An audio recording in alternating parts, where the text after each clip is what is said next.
She walked into her ex-husband's office to deliver the divorce papers and saw him with his mistress. They laughed at her, 8 months pregnant, but the mockery ended the instant the door opened again and their faces fell. The air conditioning in the towering office building on Michigan Avenue seemed to mock the humid heatwave gripping Chicago that February afternoon. For Isabella, though, the chill she felt didn't come from the vents but from a deep, icy chamber within herself, one that had formed nearly 2 years ago. With each step down the corridor on the 27th floor, the grey carpeting muffled the sound of her shoes, but not the insistent pounding of her heart. The weight in her 8-month pregnant belly was a physical counterpoint to the emotional load she carried, an anchor that constantly reminded her of the future she was building, brick by brick, on the ruins of her past. In her hand, she clutched a thick manila envelope.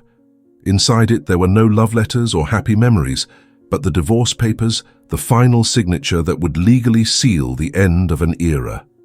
The end of Isabella and Michael. Nearly 2 years. It felt like a lifetime. Time enough for the rawest wounds to turn into scars, but not enough for the memory of the pain to fade completely. She still remembered how her world collapsed, not with a bang, but with the deafening silence of a betrayal discovered. Michael, the man she'd loved with the naive devotion of youth, the promising architect with whom she'd dreamed of building a family, had chosen another, and not just anyone. He'd chosen Vanessa, the colleague who'd always looked at her with a mix of envy and disdain, the same one who praised her professional achievements while undermining her confidence and marriage behind her back. The humiliation of the discovery was just the beginning. What followed were months of Michael's empty pleas, Vanessa's veiled accusations, and a contentious, draining separation process that left her in pieces. He accused her of being cold, of prioritizing her interior design career over their marriage, of not being the vibrant, fun woman Vanessa was. Each word was a blow, each accusation another nail in the coffin of her self-esteem. But time, that relentless sculptor, had worked on her. Isabella rebuilt herself. She dove into work, founded her own design studio, landed major clients, and most importantly, learned to love herself again. And then, when she least expected it, love found her once more. A mature, serene, overwhelming love in the form of Jonathan, a man whose kindness and strength were the balm her soul needed. And from that love, a new dream blossomed, growing strong and healthy in her womb. This baby wasn't an attempt to fill a void, but a celebration of a rebuilt life, of a happiness she dared to believe no longer existed. Delivering those papers in person wasn't an act of masochism, but closure.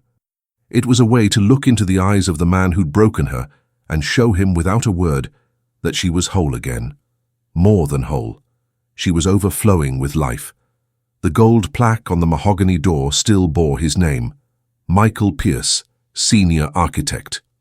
For a moment, a younger version of herself, full of pride and admiration, flickered in her memory. She shook her head, banishing the ghost.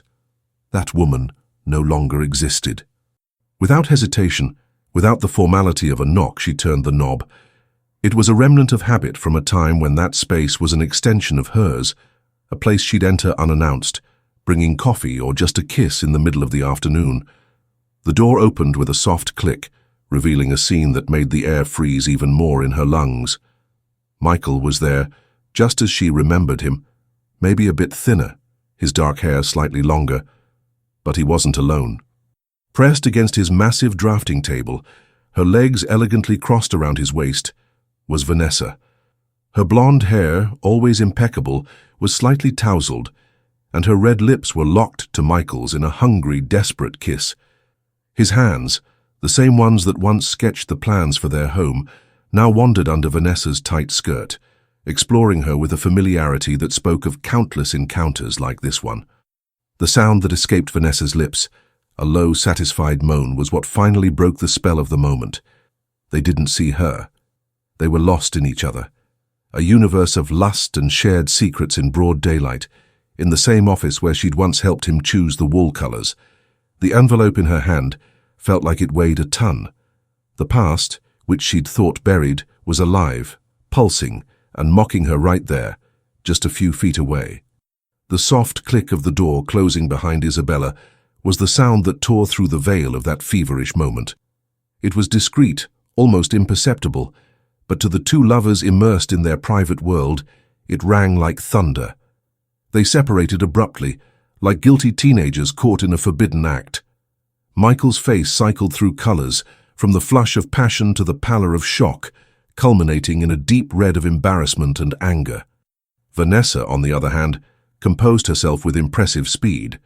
She slid off the table, smoothing her skirt with predatory calm, her blue eyes sparkling not with shame, but with malicious satisfaction.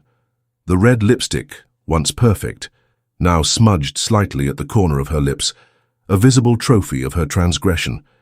The silence that settled in the room was dense, heavy, laden with untold stories and reopened wounds. It was Vanessa who broke it, her voice light and amused like ground glass in Isabella's ears. Well, look who decided to grace us with her presence. You should have knocked before barging in, sweetie. Some people still believe in privacy, you know? The sarcasm was so palpable it could almost be touched. She approached Michael, running her hand over his chest in a possessive gesture, marking her territory.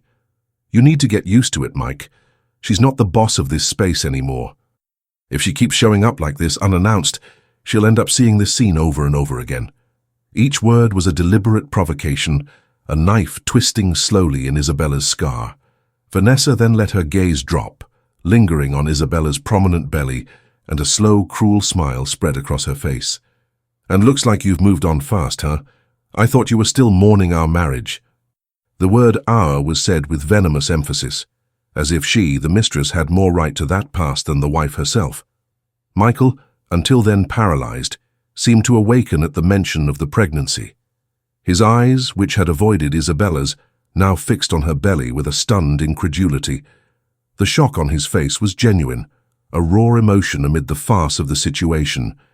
"Pregnant," he whispered, the word coming out hoarse, as if his throat were full of sand. He took a step forward, the calculating architect giving way to a visibly shaken man.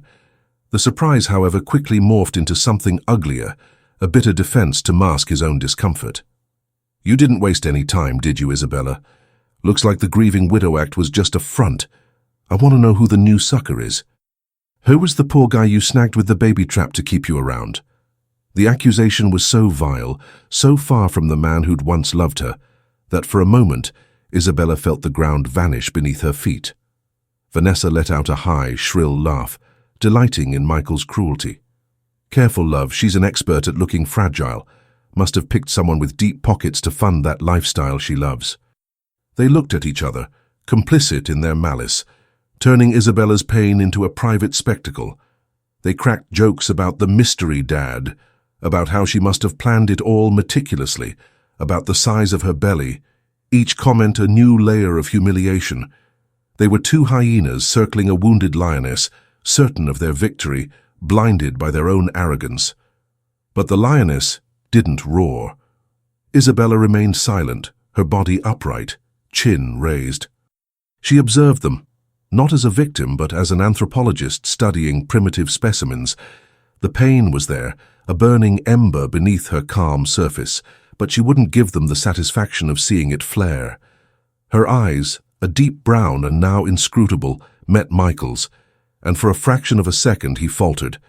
He saw there not the woman he'd abandoned, but a stranger, a queen in her own realm, immune to their poison. She didn't shed a tear. She didn't scream. She didn't defend herself. Her dignity was an invisible armor, and the absence of her expected reaction, the tears, the hysteria, began to irritate them. Her silence was louder and more powerful than any insult they could hurl.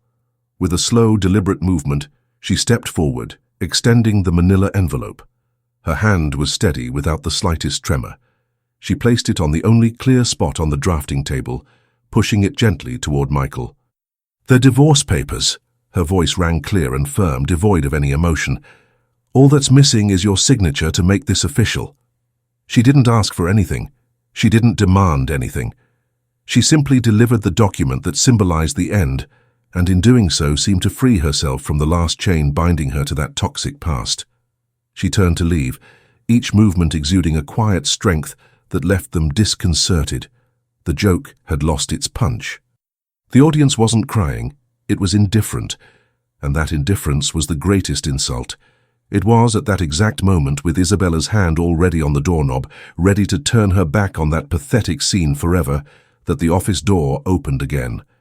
The sound of the click this time wasn't soft. It was assertive, definitive. The laugh starting to form on Vanessa's lips died instantly. Michael's expression froze, arrogance crumbling into growing panic.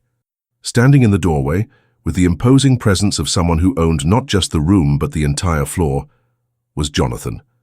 His graying temples gave him an air of distinction, and his perfectly tailored light wool suit accentuated his erect, confident posture. He was the embodiment of silent power, and his gaze swept the scene. Michael and Vanessa too close, the tension in the air, Isabella with her back to them, with analytical speed. Then his eyes landed on Isabella, and all the hardness in his expression melted, giving way to infinite tenderness. A soft smile touched his lips. "Darling," he said, and his voice, calm and deep, filled the heavy silence of the room. "I've been looking for you.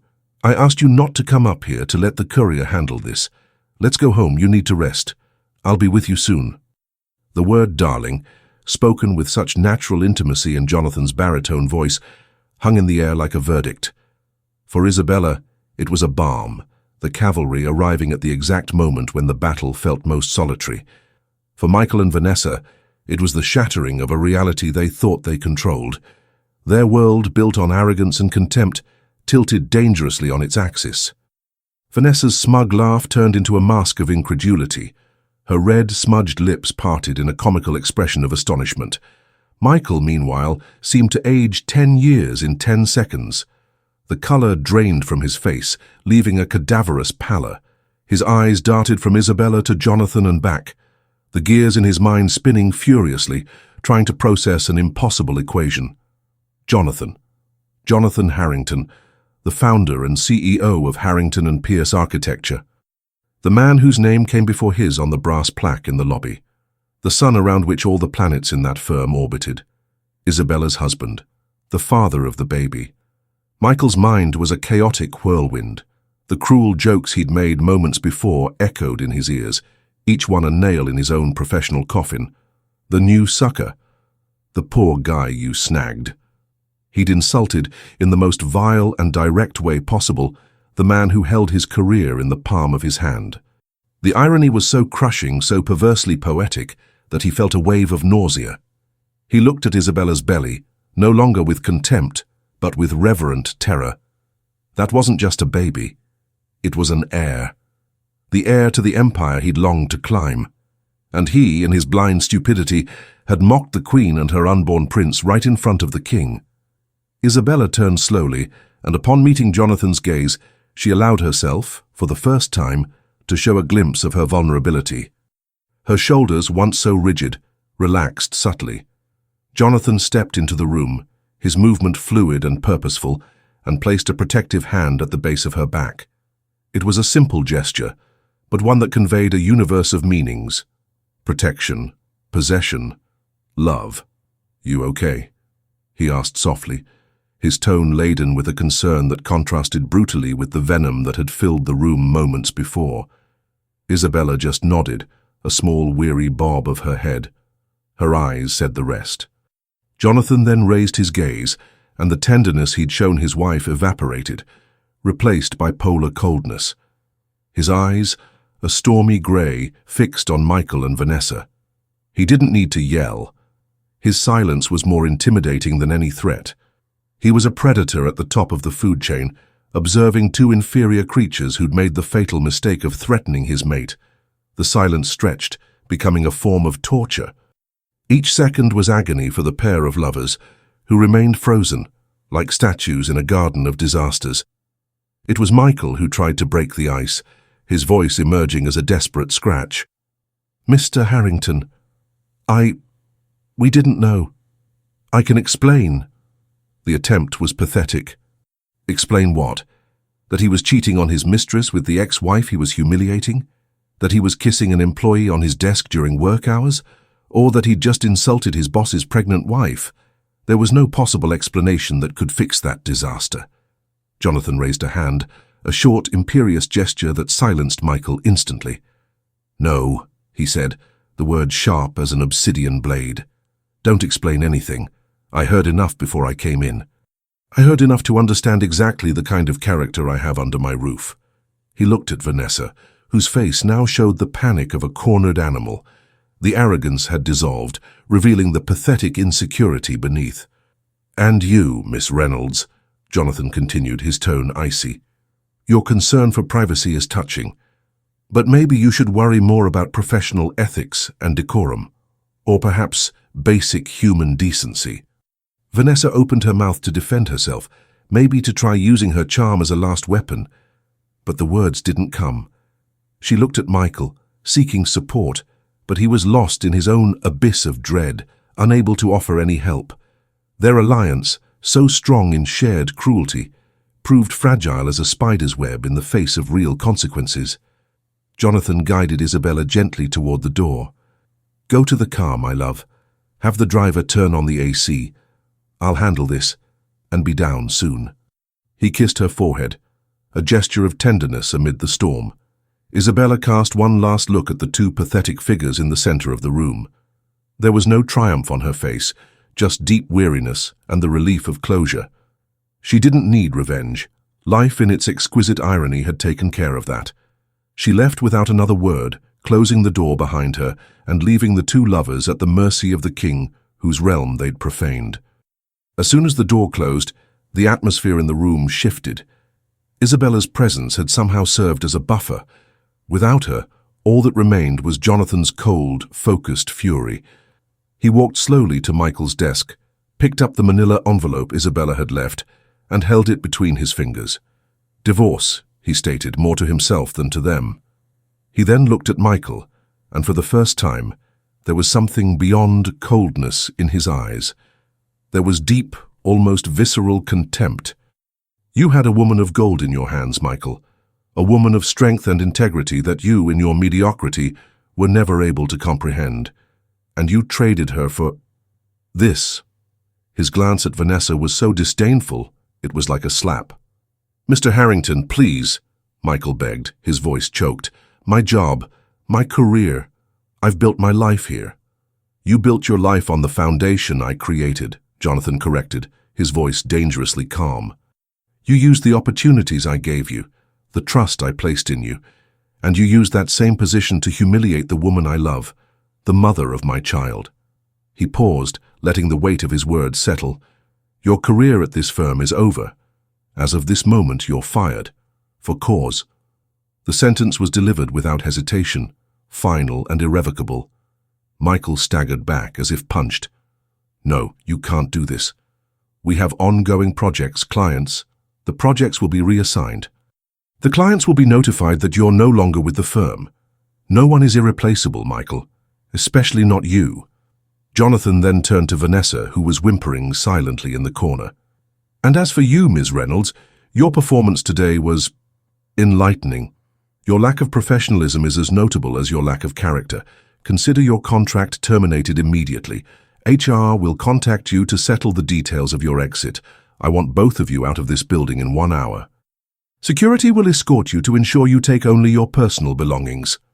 With a final, firm command, he turned and walked toward the door, leaving behind the ruin of 2 careers and a sordid affair. The silence he left in his wake was the sound of justice, the irrefutable proof that in the end, power didn't lie with those who shouted the loudest or laughed with the most malice, but with the one who, in silent dignity, had claimed the true prize. The lover's fall wasn't a spectacle of screams and tears, but a silent implosion, the belated and bitter realization that they'd bet everything on the wrong cards and lost the game spectacularly. The sound of the door closing for the 3rd time carried a weight of finality that none of the other clicks possessed. It was the sound of a guillotine falling, of a book slamming shut, of a future being summarily executed. Jonathan was gone, and with him, all hope. In the deafening silence that followed, Michael and Vanessa were left alone with the wreckage of their lives. The air, once charged with lust and then panic, was now thin, suffocating with the stench of failure. Michael sank into the leather chair that, moments before, had been the throne of his small kingdom. Now it felt like a defendant's bench. He looked at the mahogany desk, at the half-unrolled architectural blueprints, at the design awards he'd won. All of it, which once represented his success and identity, now seemed to mock him. They were relics of a life that no longer existed. Vanessa, meanwhile, stopped whimpering. Her tears dried, replaced by a cold, impotent fury. She looked at Michael, not with a lover's complicity, but with the contempt of a betrayed ally in war. "You!" she hissed, her voice hoarse with rage. "This is all your fault. Your stupid ex-wife and your idiotic pride." Michael lifted his head, his eyes empty and lost. "My fault," he repeated, his voice devoid of emotion.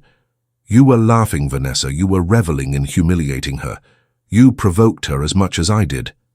The accusation was true, and it only enraged her more. "I was following your lead. You were the man, the powerful senior architect. And now you're nothing. And you dragged me down with you." She gestured wildly. The veneer of sophistication completely cracked, revealing the desperate, calculating woman beneath. "I lost my job, my status, all because of you and your unresolved drama with that woman who's now married to the owner of the firm," Michael finished, the bitter realization sounding like an epitaph. He finally understood. Isabella's dignity, her silence, her refusal to play their game, it wasn't weakness, it was power.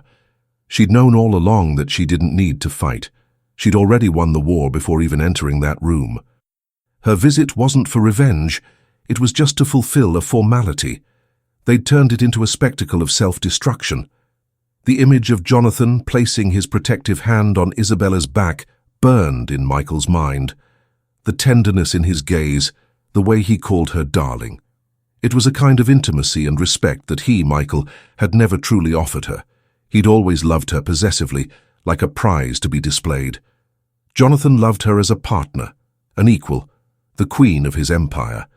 Meanwhile, in the private elevator descending silently to the parking garage, Isabella finally allowed herself to breathe.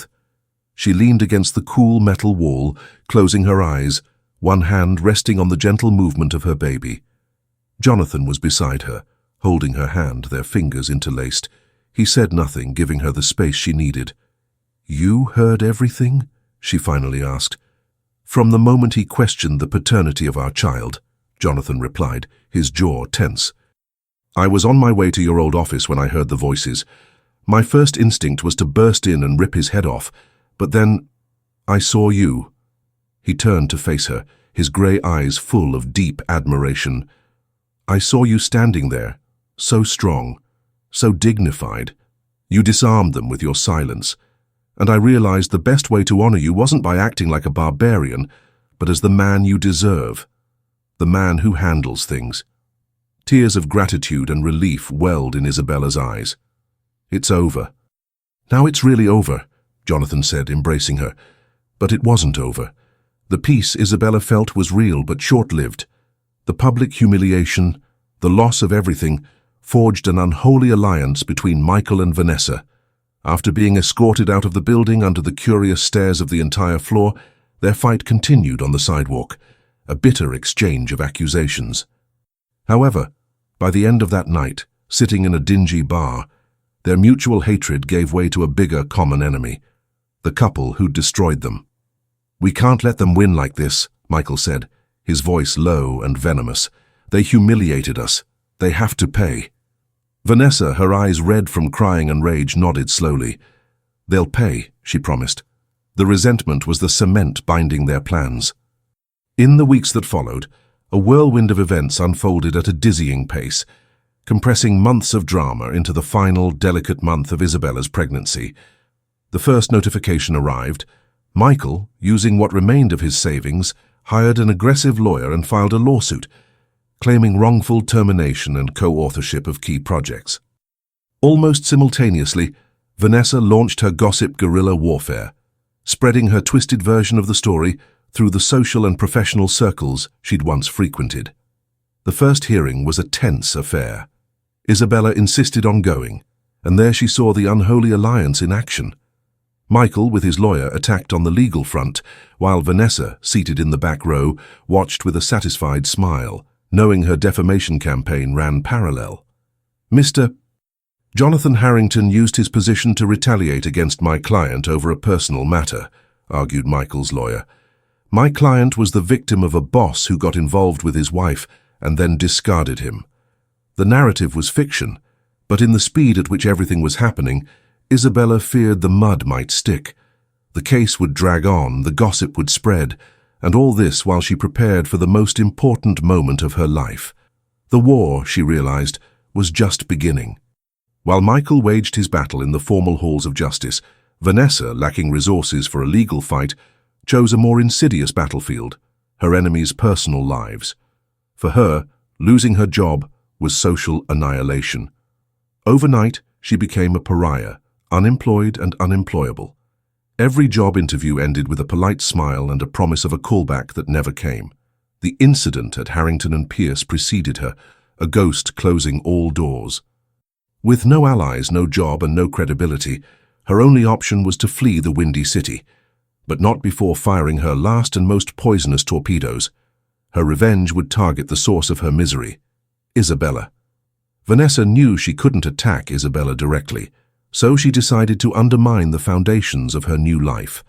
And the base was Jonathan. Her logic was perverse.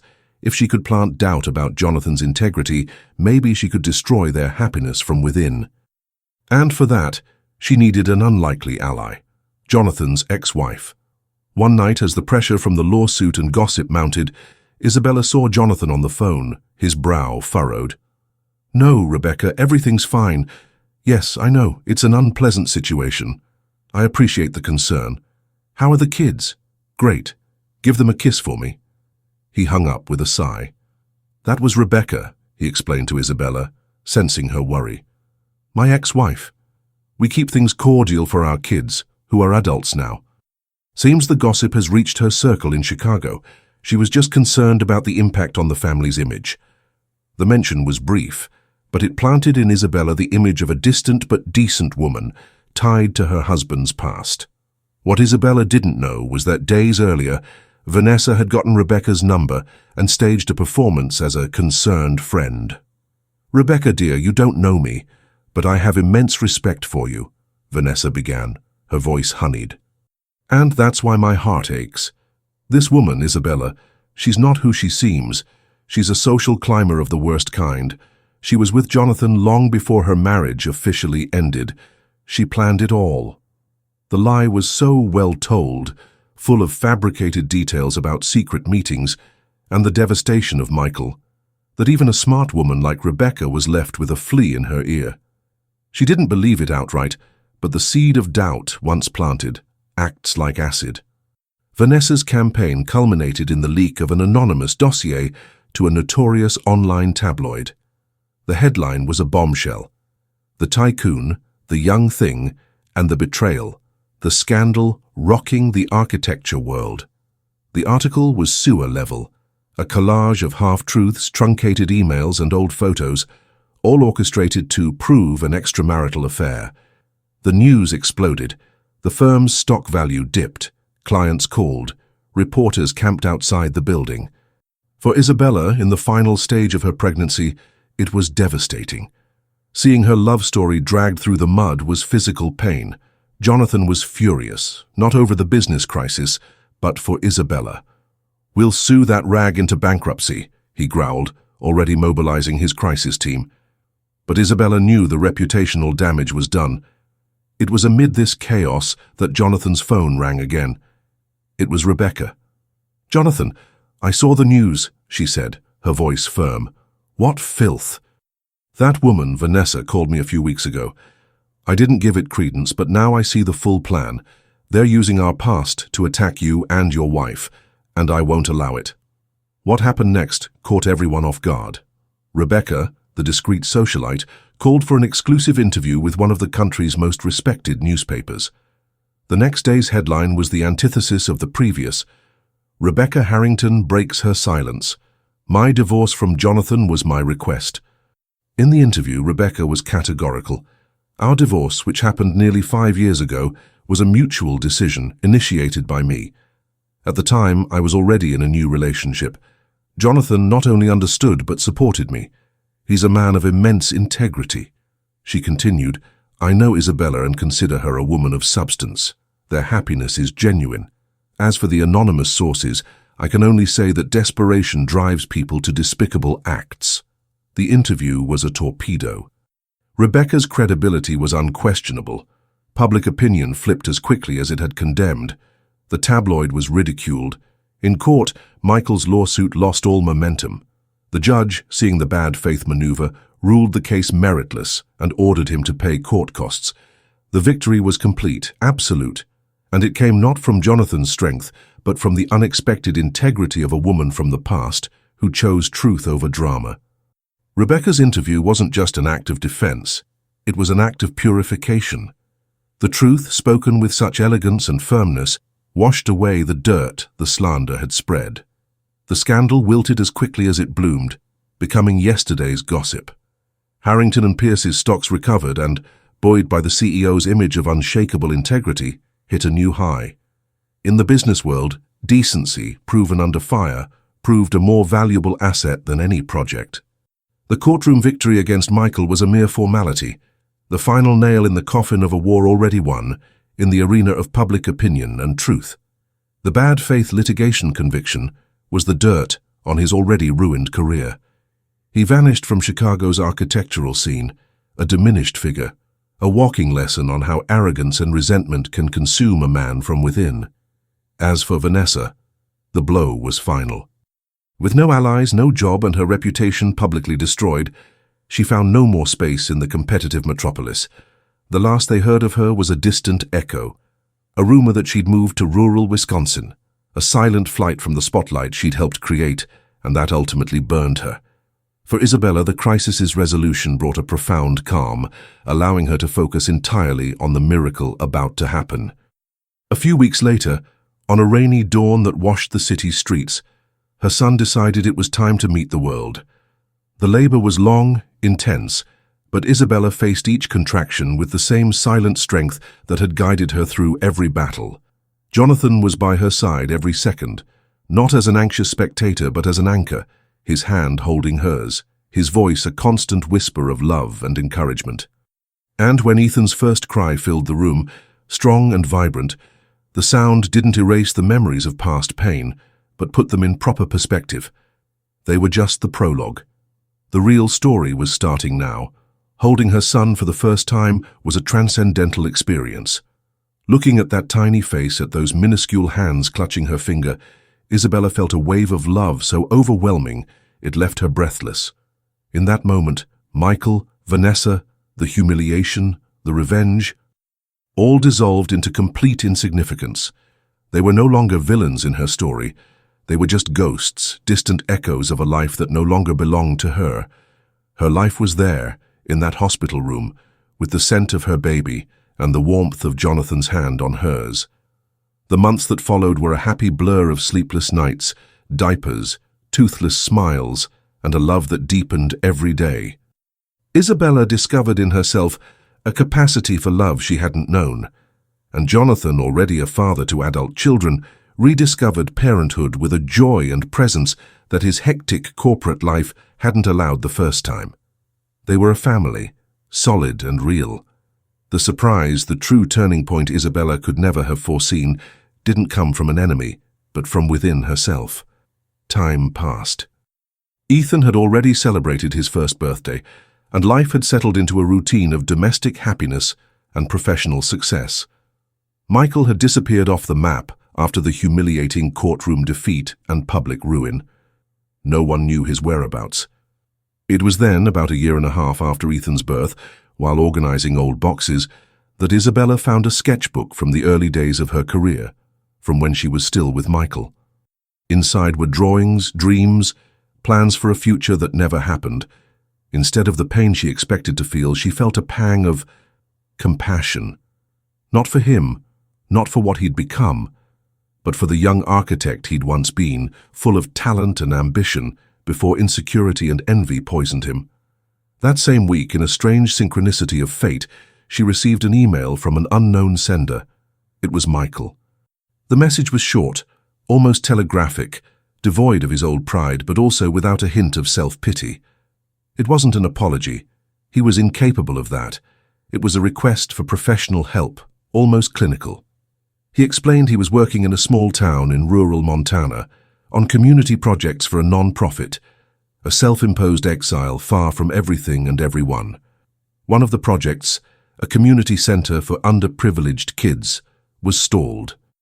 It lacked an interior design vision that was functional, low-cost, and above all welcoming. "I remembered your early work," he wrote, the words sounding like an echo from a distant past. "No one ever knew how to combine dignity and a limited budget like you." The email ended abruptly. "Any ideas would be welcome." Isabella showed the email to Jonathan, her heart uncertain. His reaction wasn't anger or distrust, but a quiet wisdom, that of a man who no longer saw Michael as a threat, but as a resolved footnote. "Forgiveness, Isabella," he said, looking at Ethan trying his first steps on the rug, "isn't about absolving the other person or forgetting what they did. It's about refusing to let what they did continue to define a piece of you. It's about taking the power back, for good." And then, Isabella did something that surprised even herself. She replied, not with words but with what she did best. She stayed up all night, not out of resentment or obligation, but driven by inspiration from a new place, a place of peace. She designed. She created a complete plan for the community center, using recycled materials, smart space solutions, and a vibrant color palette that conveyed joy and hope. It was one of her most brilliant works, born not from seeking recognition, but from the pure desire to create something good. She sent the files as attachments, with a single line in the email body. "For the kids, may they have a better future." She never got a direct response, and she didn't need one. Months later, she saw a small report on a news portal about social projects in the US. The photo showed a colorful, vibrant community center in rural Montana, full of smiling children. She recognized every detail of her design. In that moment, she knew she'd closed the last circle. By doing that, she wasn't helping Michael. She was freeing herself from the final shadow. She'd used the talent he'd once tried to eclipse to do good, turning the last drop of poison into antidote. The final revenge wasn't his fall, but her rise to a level of grace he could never reach. It was proof that she wasn't just a survivor.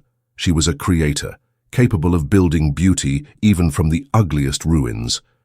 Years later, Isabella became a reference in social design, using her renown to create spaces that healed and empowered communities.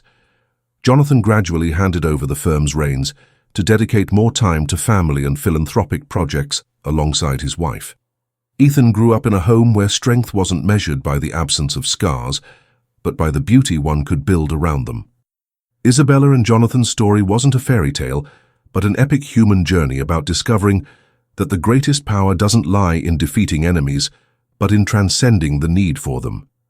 The true victory wasn't seeing the lovers fall, but looking back with a serene and genuinely free heart, wishing that those kids in that distant town did indeed have a better future. So what did you think of this journey full of twists and redemption? Isabella's story teaches that sometimes the most powerful ending is the one we write for ourselves, long after the other characters have exited the stage. What score, from 0 to 10, would you give this tale of strength and overcoming?